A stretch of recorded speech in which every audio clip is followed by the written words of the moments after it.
Hurricane season starts in just 14 days, and that means the owner of a historical Palm Beach home has reason for concern. News Channel 5's James Whelan explains his house sits in the middle of the Intracoastal. A home without a home.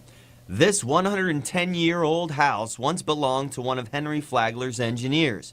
It was removed from its original foundation at the Palm Beach Country Club 2 years ago in hopes of finding a new location to restore it. Well, there it still sits, without a ground to stand on and avoiding destruction with each passing day. The Stambaugh Cottage has avoided the wrecking ball a half a dozen times now, so it has been renamed the Little House That Could. Jim Vance donated the barge it sits on, and now he owns the house. He hopes for it to become a part of a World War II museum, but with no solid plan, the worry now turns towards hurricane season. The Little House That Could did survive last year, but we didn't see any direct hits from any hurricanes here in South Florida. Now, what about this year?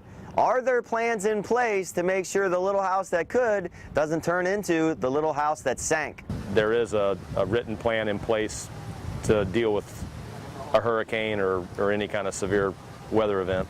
Probably be the first barge that's moved, and we would lash it down like any other piece of cargo on a cargo ship, which would prevent it from floating off if the barge either sank or broke off its moorings. If it survives this hurricane season, the Little House's fate may end up in Vance's vineyard in North Carolina, but he would rather keep it local. I've said a lot of prayers to keep this Little House That Could alive, so with a little bit of luck, we're going to be able to pull it off, and it's going to stay in Palm Beach County for the remainder of its term.